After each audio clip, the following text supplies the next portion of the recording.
Good morning, everybody, and happy Friday. It's an exciting time here in Harrisonburg, Virginia, as we are within our graduation weekend. So if you can think about that time in your life, if you're an alum of JMU, it's definitely a memorable weekend for us. My name is Emma Maynard, and I am the Assistant Director of Career and Network Programming here at JMU. I'm also a proud double Duke, having graduated in 2007 with my bachelor's in sociology, and more recently last year with my master's in adult education. Today's webinar is brought to you by the JMU Alumni Association, and we are excited to bring you this Alumni Webinar program with the goal of providing career-related resources that help you conveniently cultivate your professional self. We are especially excited about today's webinar, as this is the strong finish to the very first week of our Career and Networking Month. So I want to thank you all for taking part in today's presentation. Before I introduce today's speaker, I just want to cover a few brief housekeeping notes. If you are participating live, please note that your microphones have been muted for our presentation. However, during the presentation, as you have questions of our presenter, Corey, you can use the chat feature and send your question directly to me, the host, and I will share those at the end of the webinar. You can also use the chat feature to engage in real time with your fellow Dukes, this time by selecting all attendees, typing your responses, and selecting send. We'd enjoy seeing some of your live tweets today. If anything really triggers some insight or wisdom that you want to share out to your networks, feel free to do that using hashtag JMUAAwebinar and hashtag JMU. The webinar will be recorded, and if you registered in advance of today's live presentation, you will receive that directly via email, and then afterwards you'll be able to access it on our website in our Career and Networking section, Archive Webinars. It's now my pleasure to introduce today's Alumni Webinar presenter, Corey Schwartz. Corey is a 2006 graduate of JMU and is the Chief Operating Officer of Shalom Austin in Austin, Texas. Corey has spent the last decade working in children's healthcare, corporate wellness, university recreation, and the YMCA movement. Corey holds an undergraduate and graduate degree in health assessment and promotion from JMU and the University of Delaware, respectively. His work in childhood obesity prevention has supported national efforts and initiatives such as former First Lady Michelle Obama's Let's Move campaign and the CATCH program. In addition, Corey previously managed one of the largest corporate wellness programs in the country for a Fortune 100 company. Corey and his wife Jennifer and their 6-year-old husky live in the wonderful city of Austin, Texas. Now it's my pleasure to hand things over to Corey to deliver the Powerful 7, Deconstructing Success. Awesome. Thank you, Emma, and good morning, everybody. And, I think, Emma, you did a fantastic job of making me sound way cooler than I actually am, so I do appreciate that. With that being said, I am excited to chat with fellow alumni and guests this morning to talk a little bit about something that's near and dear to my heart, and the concept of not what you learn necessarily in education settings or formal education in the classroom at JMU, but more so about these certain skills and traits that personally I've seen develop over time in myself, but also that is very important when it looks at to growing your career and your profession. And so today's presentation is really going to focus on what we've kind of claimed and identified as the Powerful 7, which are these soft skills that are just immensely important when it comes to developing yourself on a professional level. And really the concept of deconstructing this theory or this idea of what is success and really what does that mean for you. One of the things that's important to remember is success really needs to be dictated and identified by what is important to you and not necessarily what is important to the environment around you. Everyone can and should define success differently based off of what they identify is where they want to go, how they want to get there, and what does that mean for them long term. So with that being said, I'm going to jump into the presentation, and hopefully what I'm going to share with you today really is not anything earth-shattering or mind-blowing in the sense of new research, but more so of kind of taking a bunch of different traits and concepts and theories and putting them together so that it's easy, digestible, but also to understand how that applies to who you are, both in a professional setting, but potentially in a personal setting, and what you can do to apply that to continue to grow your own personal success and what your career wants to be, can be, and will head towards. With that being said, we are going to jump into the presentation. So real quick, a little bit about me. Obviously, Emma did a fantastic job of really outlining my background. Again, it sounds way fancier than it actually is. I promise you that. I'm a true, very proud JMU grad of 2006.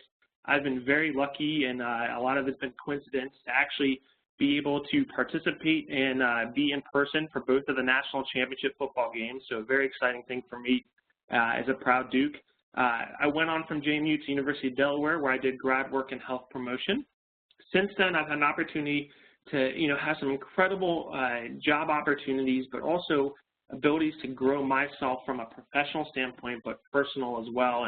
And with that, I've worked in children's healthcare and corporate wellness and in the YMCA and JCC movement, as well as university recreation. And so through those roles and through those lenses, it's really allowed me to understand, what does it take to build a strong culture? What does it take to build a strong team?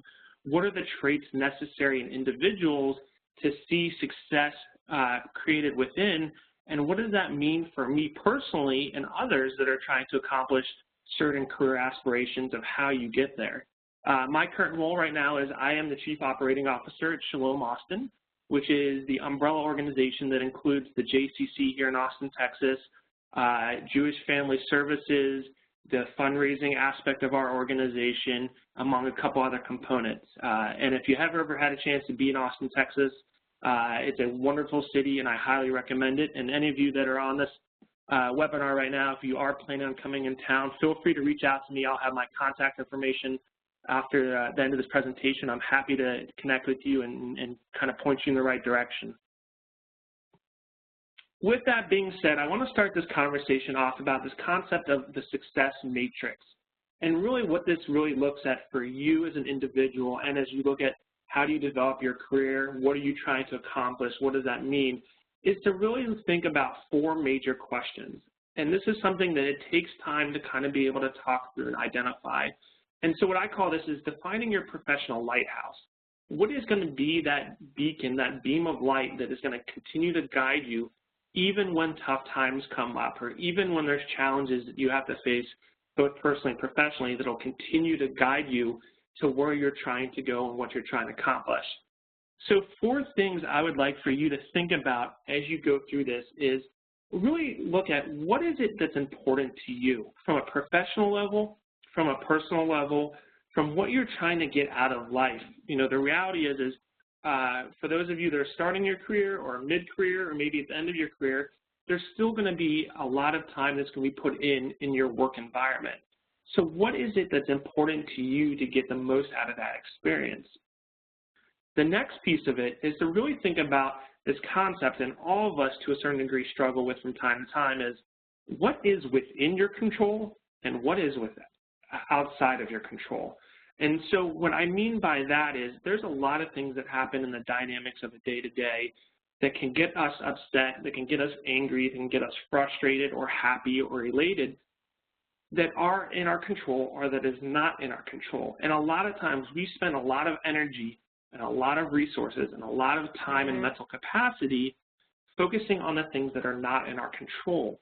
And so what happens there is you deplete your capacity to move forward because your energy has been drained from things that you really can't impact at the end of the day. So for you to think about is really what are those things in your day-to-day, your week-to-week, your month-to-month that you do have control over, and how can you impact those things in a more positive way to help get you down that road, and again use that light, that beacon, to keep you focused. The next piece of that is what makes you happy. That is a million-dollar loaded question, and it's something that really takes some time to think through and identify of what is it internally within you that is going to drive happiness? And happiness has to be, again, defined by you. It can't be defined by other individuals or the environment around you. The environment may play a role in your happiness, but you need to define that yourself. And so with that being said, think about as you're on this webinar and over the next couple of days is maybe jotting notes and looking down at what are truly the things that make you happy, both in a professional world, but a personal world as well. But then lastly is that tough question, that number 4 of that success matrix is what are you willing to let go? In the reality of a professional world, there are always going to be incidents, dynamics, and things that you will encounter on a regular basis that are going to be frustrating, that are going to create pain points and have you react in a certain way. But sometimes you just have to let those things roll off your back. And sometimes you just have to accept that those are going to happen and be able to understand that and move on. And so for really understanding success and deconstructing that concept and trying to continue to have that beacon to keep you focused, it's important to know what are things that may happen in your day-to-day professionally and personally that you are willing to let go versus what are things that are really important to you that are the battles that are worth fighting. So as we continue through this presentation, I just want you to kind of use that as a framework of how you build success moving forward, but also how you develop yourself personally and professionally in a way that will allow you to line up with really what your end goal is and how you define success. So the first trait or soft skill that I want to talk about is this kind of buzzword that's been around now for about 5 to 10 years. And you'll hear it a lot of times as emotional intelligence, or you'll hear it as emotional quotient. So EI or EQ is something you'll often see symbolized. So when we think about emotional intelligence, this is the capacity to be able to understand who you are and where you are in space in relation to everything else that's happening around you. This takes into account things like empathy, self-awareness, self-regulation, motivation, and soft skills. The best way I can kind of frame this or make it kind of very easy and digestible is we all talk about a lot of times where we have friends or colleagues and we say, do you have a filter? Or maybe they do not have a filter. And we've had those interactions where you have people that, regardless of the situation, we always have someone say something, you're just like, why did they think that was the right thing to say at that point? Or why did they interact in that way, in this type of setting? And so that whole concept and that ability to triage what is going on around you and how you're personally feeling and interact and engage with people and settings that is beneficial at that time is this concept of emotional intelligence. Emotional intelligence is not something you can teach someone. You cannot teach someone to have a filter. As a supervisor, as a manager, as an executive leader, I will have conversations from time to time with staff where I need to kind of do a little bit of course correction or behavioral correction, where I kind of bring back examples of where maybe they didn't have the best emotional intelligence in a situation or didn't have the best filter, for a better use of term, but I can't teach someone how to be empathetic. I can't teach someone how to be self-aware, how to be self-regulated, to be able to be motivated. Those are are intrinsic things that take place and develop over time. Emotional intelligence is one of those things that is really going to evolve over time as you go in your personal life and your professional life. The reality here is no one gets it 100%. It's always a learning process. But the more you can be aware of who you are in space and what's important to you, and again, going back to the matrix that I explained a couple seconds ago, that is going to be instrumental in you having the capacity to deal with very challenging situations. In my world and being in operations can get very messy day to day depending on what's going on. If you've ever worked on the fitness or recreation side of things, when you have pools and fitness centers and programming, things like injuries and accidents and issues pop up all the time. Having the capacity to understand what your emotions are in those situations and scenarios and being able to react in a way that is positive based off of that interaction is really what emotional intelligence is. So rather than being your thoughts and emotions, be the awareness behind them.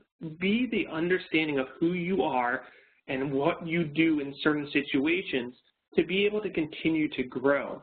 Again, things like innovation, communication, decision-making, and collaboration, all major key components of hopefully having a successful engagement, career, and development of success, all meet at that intersection of thinking and feeling. So the next time you're in a situation where maybe you kind of want to just spout off something real quick, or you want to respond to how someone made you feel, call that time out real quick. Take a step back and think about the big picture of what's going on. Compose yourself, and then look at how you would want to respond. And that whole scenario that I just outlined is really what emotional intelligence is. The next thing is attitude. Attitude, I would say personally for me in my career and where I've seen people really be successful and really plummet fast, is based off of their attitude. There are two things in your life, and we talk about the success matrix again of what you can and cannot control, that you have total control over is your personal attitude and your effort in which you do things. I can tell you right now, one of the biggest things that happen in the breakdown of teams and collaboration and success of organization is because negativity and negative attitude and approaches exist in part of that culture. And when those attitudes exist and they are not course corrected or they're not modified, what happens is it becomes a toxin that gets into the culture of an organization or a team or even a mindset for an individual. Therefore, a positive attitude really is that spark plug for success. A positive attitude will always cause a chain of positive thoughts, events, and outcomes. Is life perfect? Absolutely not. Are there things that are going to happen in your day-to-day that are going to make it incredibly hard to remain positive? 100%, I can guarantee you that. But if you approach a bad situation with a negative attitude, you are now going to have a bad negative situation. If you approach a bad situation with a positive attitude, there's a possibility to turn that bad situation into a better situation or a positive situation. And so through my lens and through my experience and what I've seen and what I've worked with other individuals is by just having that positive approach to what you do, and not a superficial positive approach, but an authentic, humanistic approach to positivity, you can really change scenarios and situations and also your personal career. Because there will always, again, be speed bumps and hiccups and things that come in and things that are going to throw you for a loop and maybe in your mind throw you off course temporarily. But if you approach it with the right attitude and the right effort and the right amount of positivity, you really truly can change the outcome.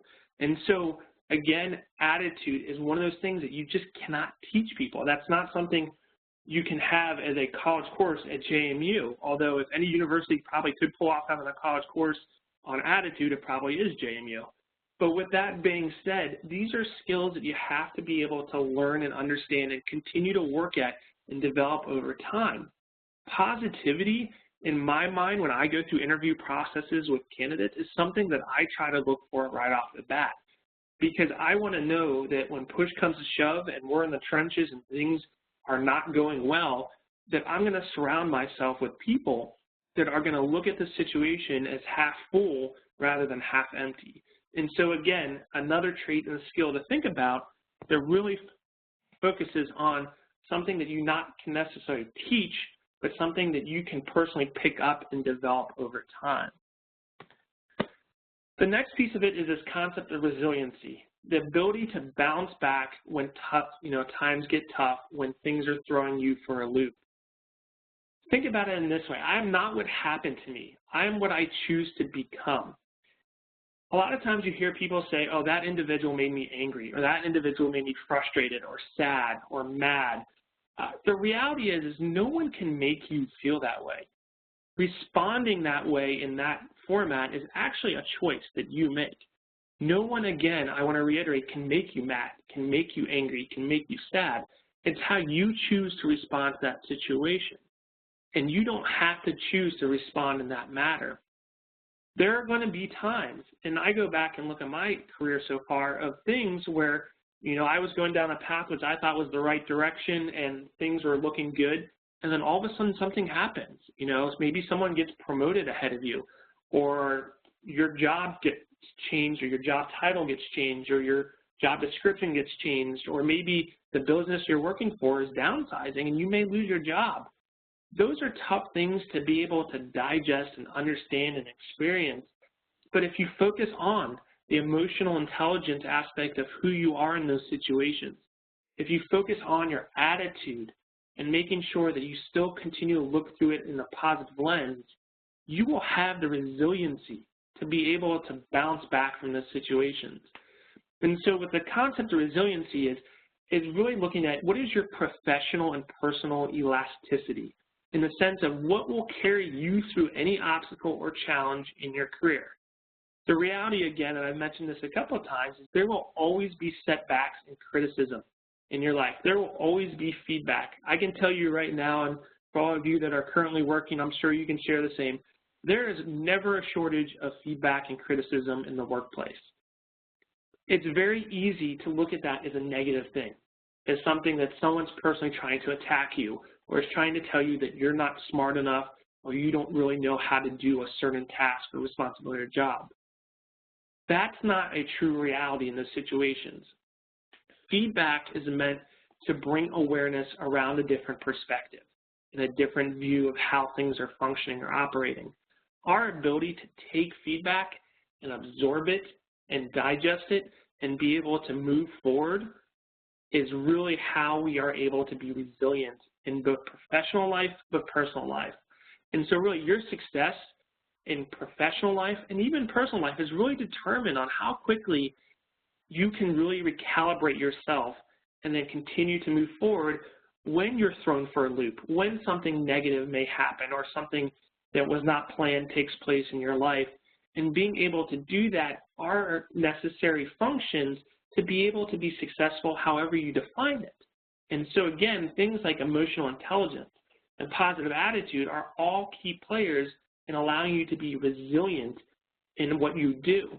Again, for me, when I go and look at hiring staff members in a variety of levels, whether you're a part-time frontline staff, you're a manager, you're a director, is I want to get a better understanding of what's going to happen when situations get tough, or when things are stressful, or what's going to happen when you're challenged beyond a little bit level of comfortability. Because I want to see how are you going to react in those situations, and how are you going to be able to bounce back and be flexible.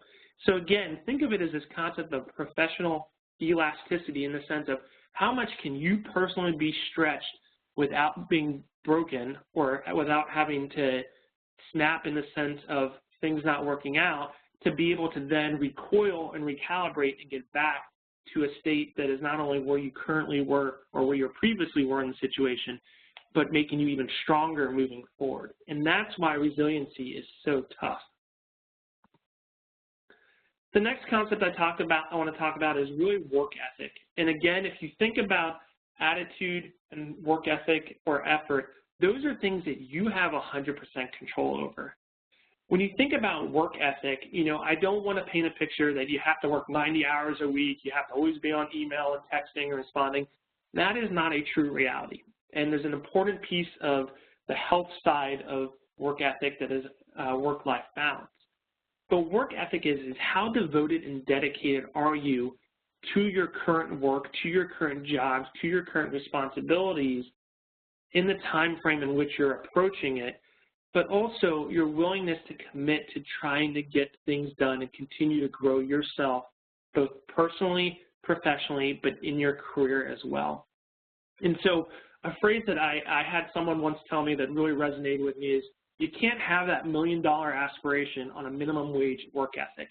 And I think that's going to hit home with hopefully several of you in the sense that if you're going to have these grandiose dreams, which are fantastic, and that's how amazing things really happen, is never losing sight of those grandiose dreams and accomplishments that you want to aspire after.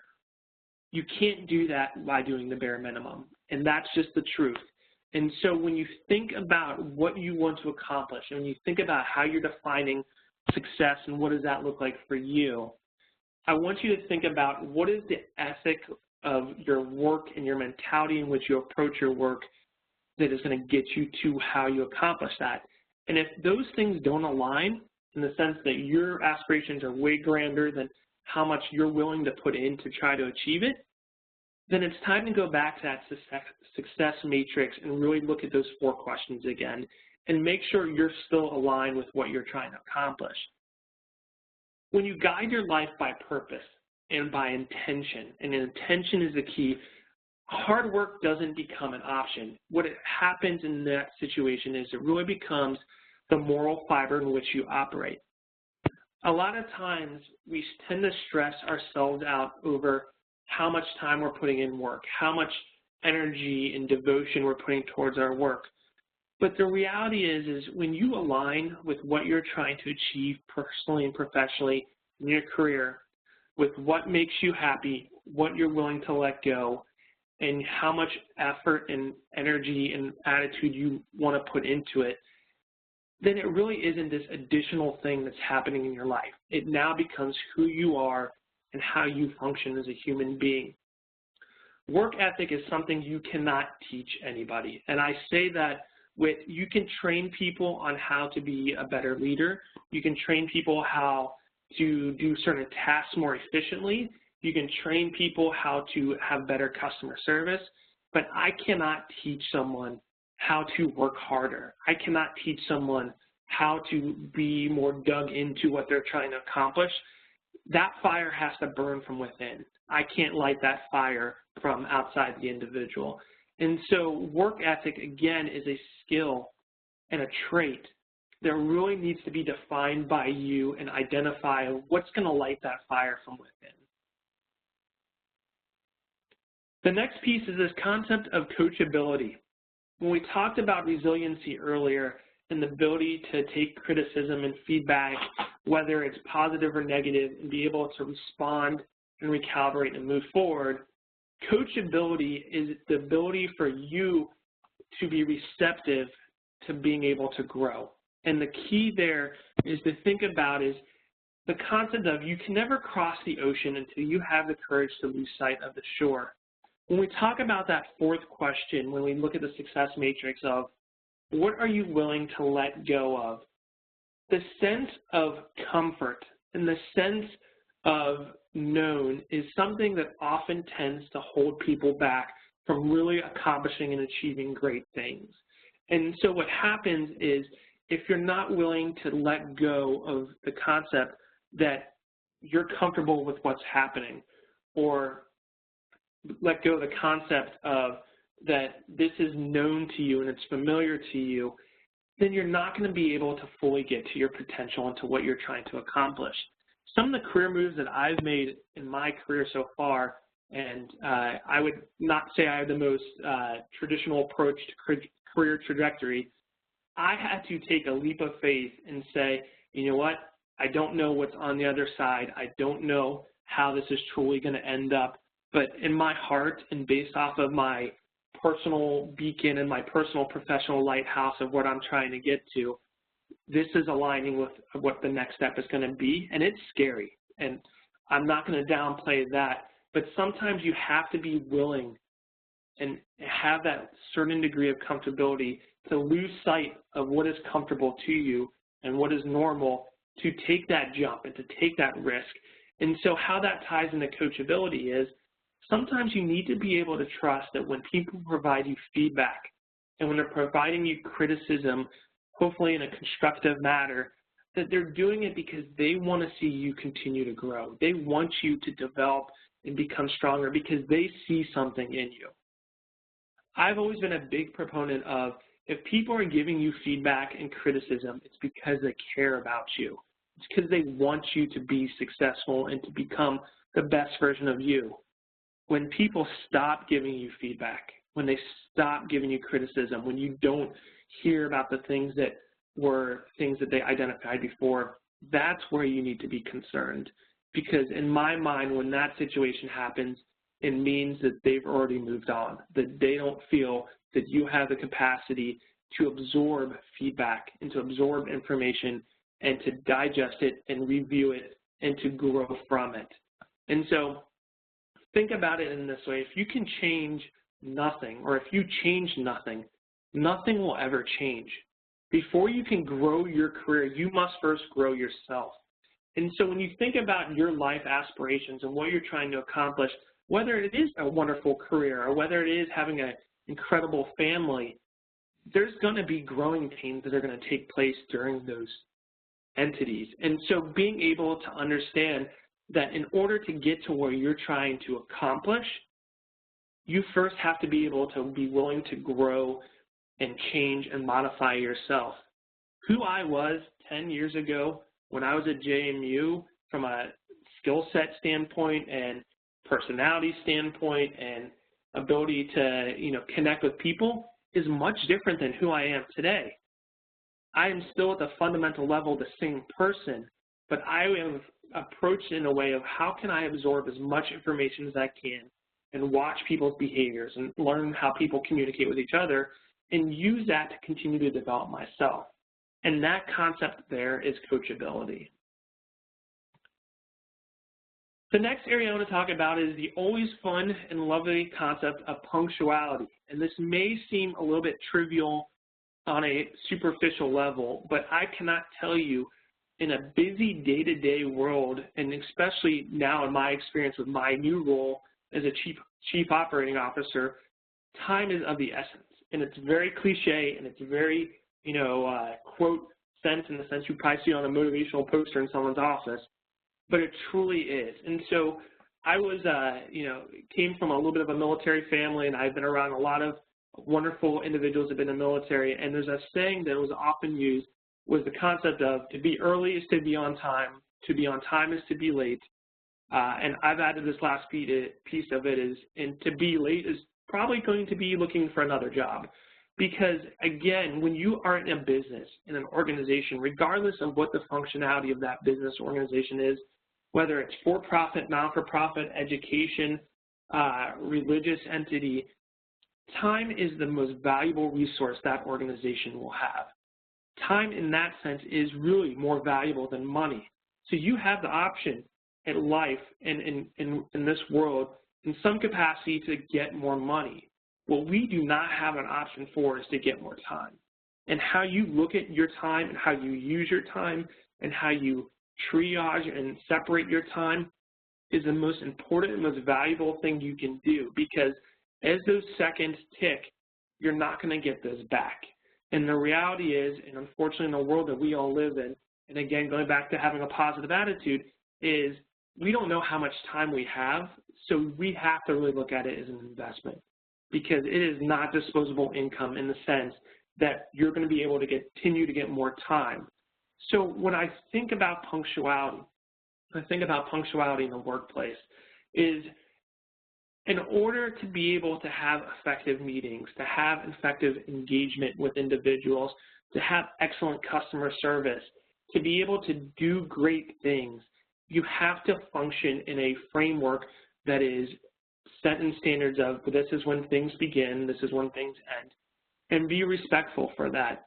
When I am looking to hire people, one of the first things that I will look, and here's a little secret when I do on hiring process, is I'm going to see who shows up to their interview, not 2 minutes before their interview, not 10 minutes before their interview, but who's there 15 to 20 minutes before their interview. Who's asking questions with the person that they first met with? Who is being respectful to that concept? Because to me, that shows that punctuality is important to that individual and that they're looking at time as an incredible resource that is not unlimited. And so when you think about, again, these specific soft skills that really you want to have in your toolbox, being punctual is huge, because the more you go down in your career and the more you go into life, the less and less you're going to feel like you have this extra amount of time to do certain things. And so the better you can get at being punctual and being responsive and respectful with regards to time and how things are evolving, the more greater of an opportunity you are to be successful and to be happy and to be able to accomplish great things. And so with that being said, punctuality, again, is just not one of those things you can teach people. It's something you have to understand of how that impacts you. And the reality here is, and I know it because I've had a couple of friends that are like this, and I'm sure we all do, or you may say this is you too, is you have people that just for whatever reason operate about 15 minutes late to everything. And no matter what you do, no matter what you can try gimmicks of telling them the wrong time, we'll still show up 15 minutes late. Is to be able to know that if that is you and you know that you just struggle with being able to be on time with things, is purposely set things up a half hour earlier than when you actually need it to be accomplished. Because now that creates a buffer for you personally and maybe on a professional level to still be able to be punctual, but to be able to follow suit and complete what you need to within the framework in which you personally operate. So again, punctuality really is key. The last area that I really want to touch on is this concept of gratitude. And this is something that, especially in a customer service world, is something that is so important to the livelihood and the capacity for you to be successful. One of the first questions I asked in part of showing you the success matrix is, what will make you happy? What is important to you? Well, the reality here is, in order for you to find happiness, whether it's personally or professionally, is you need to be able to find gratitude. Being thankful for what you've accomplished, being thankful for what you have in life or what you've seen or experienced is truly instrumental when it comes to being able to continue to grow and develop and be successful. One of the most important things that I've learned over the years, especially supervising teams at all different levels, is by sharing gratitude and sharing appreciation and sharing that I truly care what they are doing and how they're impacting what we're trying to accomplish is more important than anything else that I can provide. Because at the end of the day, we want to all feel appreciated. We all want to feel that we are doing something of significance that is truly impacting this world and our lives and other people's lives in a very positive way. And in order for us to be able to do that, you have to have a certain sense of gratitude. At the end of the day, life, professionally and personally, is always going to have peaks and valleys. It's always going to have challenges. It's always going to have obstacles. There are always going to be moments where you are going to second guess yourself and say, is this really the right thing for me? Or even you may come to the point where you have to say, why is this happening to me? In those situations, I want you to go back and think about the 7 traits that I just talked about. I want you to think about emotional intelligence and where you are and what your emotions are in any situation and scenario. I want you to think about your attitude. How are you approaching that situation? If you're approaching the situation in a negative way, yeah, it's going to be a negative outcome. But if you approach that situation in a positive way, it still may be a negative situation, but the outcome can potentially become now positive. When you continue to look at that, think about what is the ethic that you're putting into it, your approach to how you handle these situations. How are you being able to understand and look at your interaction with how you interact with other people? Because gratitude, again, is going to be the thing that's going to carry you the furthest, in my mind, in your professional and personal life, because it shows really the humanistic side to who you are, of what is really, truly important to you. Gratitude feeds attitude, and attitude ignites success. It is not happy people that are thankful, but it is thankful people that are truly happy. We are in a world that evolves rapidly every single day, and there are crazy things that happen to people we know, to ourselves, that are unfortunate and really devastating in this world. But to put on a lens and to view things through a lens of gratitude will make life personally and professionally so much better. When you are grateful, you are able to see past the fear that is often associated with the unknown and allow you to focus on the abundance of opportunity. Don't fear what is unknown. Fear the concept of not moving forward because unknown exists. And with that, that is another trait that is really instrumental in being able to personally grow and develop. And again, it's something that you cannot teach. It's not something that you can learn. It's something that you have to figure out within you How does that apply to your day-to-day, and what does that look like? In summary, what I would like to highlight is kind of what we've framed as a powerful 7. So these are key things, again, that you should try to focus on having in your professional toolbox. It's emotional intelligence, it's attitude, it's resiliency, it's work ethic, coachability, punctuality, and gratitude. And here's the reality with all of this, is these 7 things don't just apply to your professional life. These 7 things are how you can create a successful and meaningful personal life as well. Because having these traits and being able to leverage them and use them in a variety of situations will create such a valuable life experience that you will be able to really accomplish anything you want in life. For me personally, these are 7 things that I keep near and dear to my heart and things that I chip away and continue to work on. And there will always be times and situations and scenarios that will challenge one or if not multiple of these things. Your attitude, how willingness are you to bounce back in tough situations? Are you willing to be coachable? Are you willing to be gracious and have the gratitude necessary in situations? So when you think about taking all the textbook and literal information you gain through an education, and that is tremendous content expertise, what is missing is this other half, which I've framed as these powerful 7, that by combining the 2 together will really allow you to accomplish amazing and wonderful, meaningful things in your life, both personally and professionally. With that being said, I am now going to turn it over to Emma to see if there are any questions. Thank you so much, Corey.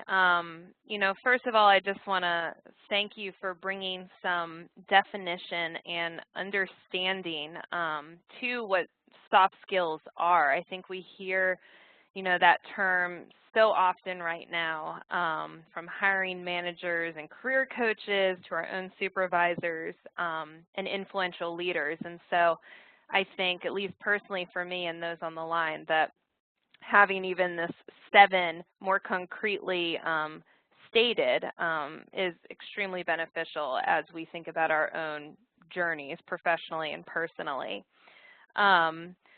Let's see, for questions, kind of thinking about those 7 soft skills. You mentioned a lot about, you know, the innate quality of them. How can we assess where we fall on the spectrum, I guess, of meeting those soft skills?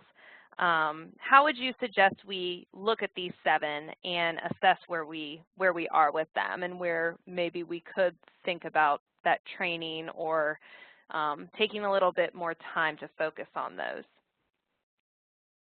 Sure. No, I think that's a fantastic question. So there's a couple ways to approach this.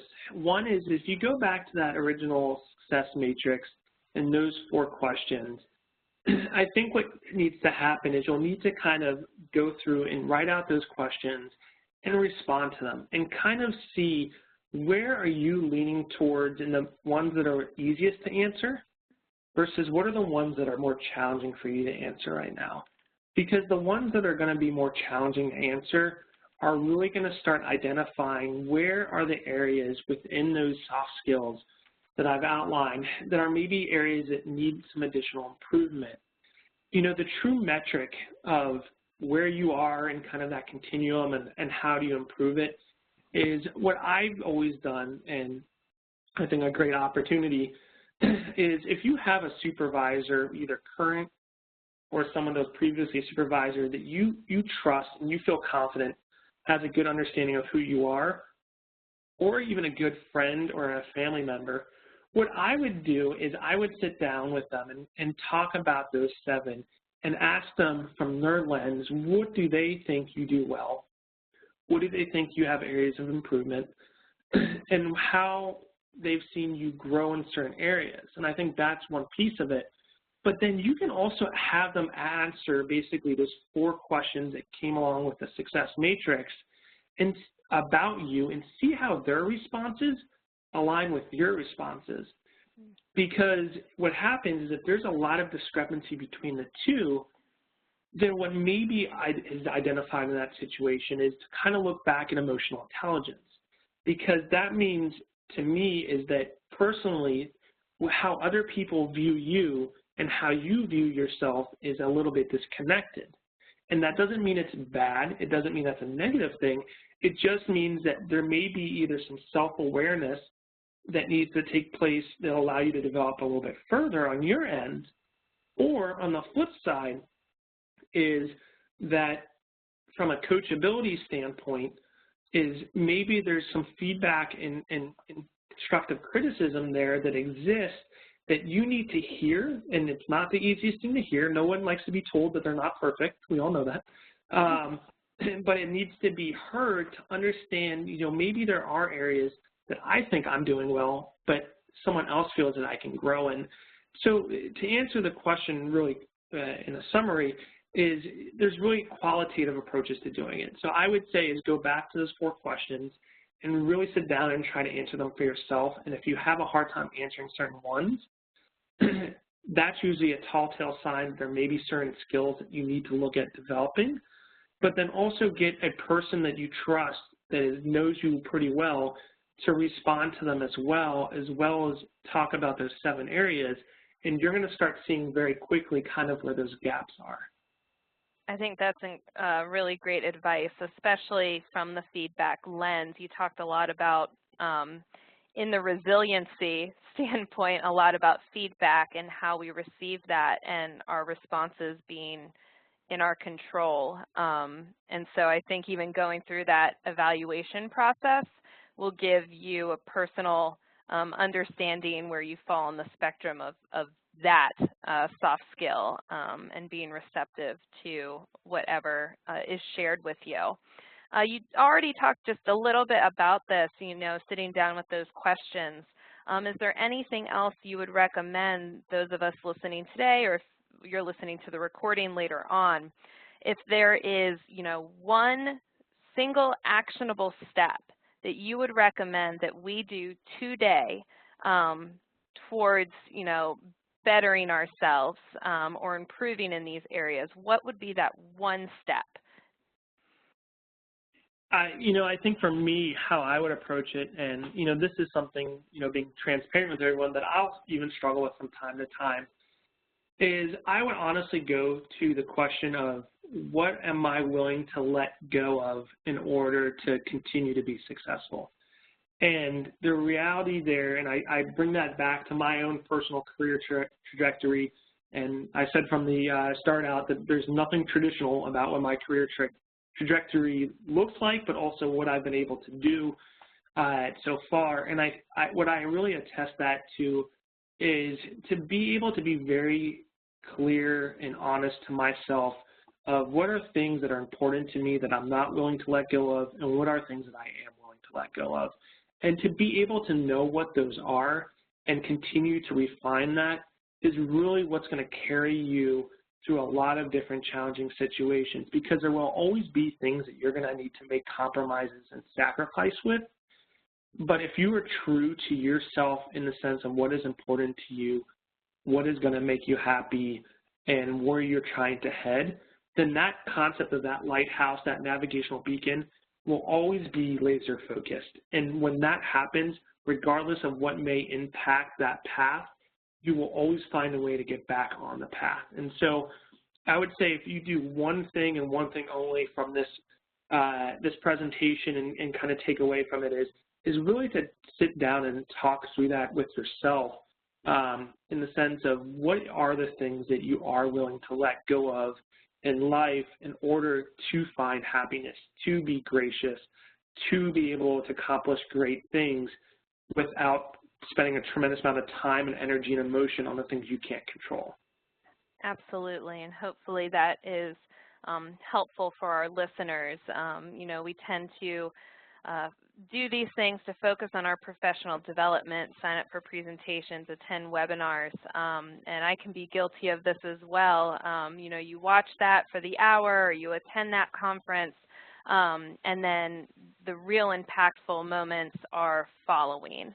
So hopefully that advice from Corey will give you something manageable that you can really take away immediately following this presentation. So Corey, you talk a little bit about this non-traditional kind of unique career trajectory. So we've got some questions about whether you wouldn't mind sharing kind of what that journey looked like coming from JMU to where you are now. Sure. No, absolutely. So I graduated from JMU in 2006 and graduated with a degree in health assessment and promotion, and went back to my home state of Delaware and kind of had that aha moment that every college kid has after they graduate of, all right, well, now what do I do? And so for me, because of my education background, I got into the fitness field. I was doing personal training for a while. And as I was doing personal training, I felt like there's more that I can do to support people's growth and development, both from a health and well-being standpoint, but also from a personal standpoint. And so I had an opportunity to go to grad school, went to grad school, University of Delaware, got my master's in health promotion. So as you probably heard the underlining of this presentation, my background really is on human behavior and understanding how people interact and engage with each other based off of human behavior and psychology. And so after grad school, I had an opportunity to work for an organization that's based out of Delaware, which is the Moores, which is a world-class children's healthcare organization, and got to do a lot of work around physical activity, healthy eating in elementary schools across the state of Delaware. And the work we did at that time really allowed us to kind of get some national attention for, at the time, with Michelle Obama, First Lady Michelle Obama at the time, and the Let's Move campaign. And so we had an opportunity to sit down with that team and kind of discuss our findings and what we were able to accomplish. And, you know, it was one of those moments in life where you're like, how am I actually sitting at this table right now? Like, I think at that point I was probably, I don't know, 25 years old, 26 years old. And so it was one of those moments where I was like, well, you know, maybe if I keep pushing harder and I keep not being willing to negotiate things that are important to me versus things I'm willing to let go, maybe I can accomplish great things. And so from the Moores, I had an opportunity to work for the YMCAs, which is a tremendous organization, and JCCs, who I work for now, again, an incredible organization. They're really focused on improving the lives of their community. Had an opportunity to do that. Through that, I had another connection that brought me to Jacksonville, Florida, which allowed me to oversee a Fortune 200 companies and corporate wellness program, which was an incredible opportunity and a very challenging opportunity. It was a different environment from a workforce standpoint. It was different dynamics, and it really forced me to get uncomfortable with how I operate. And as much as it was pain points during that time, it really allowed me to grow tremendously. From there, went back to the YMCA movement for a little while, and here I am today here in Austin, Texas, and as a chief operating officer. And never in my wild dreams when I was at JMU and I was, you know, studying health promotion did I think in my life I'd be a chief operating officer, yet alone at this point in my career. But I am truly thankful and gracious for every opportunity I've ever had. And as much as it's cliche and frustrates everyone when they hear it that everything happens for a reason, I think I'm a good attestant to the concept that you may not see the end road at the moment, but truly everything does happen in your life for a reason that will allow you to continue to go down a path that you are meant to go down. So that is kind of my very non-traditional career trajectory. With all of that, that all happened within about an 8.5-year period. So you can imagine the amount of times I've had to move, which is part of the sacrifice that existed in that situation. But I don't regret any decision I've made, or I don't regret any interaction I've had along the way. Thank you for sharing that. I think a lot of us that, you know, have been out in our careers for a while now can really understand kind of the hopping from one lily pad to the other. But I think that's really beneficial for any of our recent grads or those graduating tonight that may be listening or viewing this recording later to hear, in case they're still trying to determine you know, where their careers or just their lives are going to take them. Kind of going back to how you mentioned moving a lot and relocating, this is really applicable to those graduating and maybe picking up from Harrisonburg and going far away, or those in their mid-careers relocating for work. How have you been able to create a network in these new spots that you start taking your roots? How do you create those colleagues or more just your friends when you're in someplace new? Great question. So there's a couple ways that I've approached it. One is use the JMU connection as much as you can and as frequently as you can as possible. There's something about being part of the JMU community that is just this immediate magnet type sensation that exists. I can't tell you how many times when we relocated to a different city or a different state, and I would go on LinkedIn or I would do some research through the alumni network, and I would find people that I personally have never met in my life, and reach out to them and say, hey, I'm a JMU grad 2006, I see that you're doing X, Y, and Z. I would love a time to sit down and chat and just learn a little bit more about this community. I think when people meet other JMU people or see other JMU people, there's this whole new level of affinity and excitement and energy that I feel like people that did not go to JMU just have no conceptual understanding of. But that is a huge, huge piece of it. And the alumni network and the work that Emma and the rest of the team over there do are tremendous resources and assets for that. Outside of that, LinkedIn is a tremendous tool if you use it the right way. It's not designed to be a Facebook. It's not designed to be Instagram. It's not designed to be Twitter. It's designed to really identify people that have similar interests professionally as you and can get you connected. Outside of that is, if you're staying true to what's important to you and what you're interested in, there are so many ways now to get connected to similar people that have similar interests and passions that it really is becoming a lot simpler to do that. And for me, the biggest thing is what is that sense of community that exists? And going back to it again is, regardless of where I am in this country, when you're with JMU people, you already know you belong, and you already feel like you're part of the family. So I would really leverage those types of options. Really, really great advice there, especially the shout out to the Madison network that exists, whether you do live here in Harrisonburg or, as Corey is in Texas, is still engaging with his network and with you all today, even through this platform. So there are definitely opportunities for that, and also through your chapters and other organizations. To finish things out, just a final question here, Corey. Do you have any particular books, articles, or podcasts that you are really devoted to or would recommend for more professional development in these areas? Another great question. For me, I'm a huge, I tell people this all the time, I'm like a 99.9% visual learner.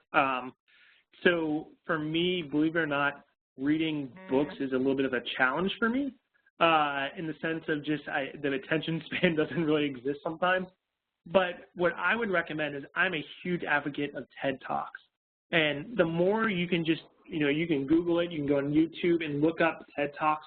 I've gotten so many unbelievable nuggets of information and approaches and tactics and, perspectives that have really allowed me, again, for that personal growth and development. Personally, when I think about some of the people that I follow, especially on LinkedIn or some of their conversations, Richard Branson with the Virgin conglomerate, he is just such a very unique, interesting, and engaging guy, and I just personally resonate with a lot of how he thinks through things and approaches.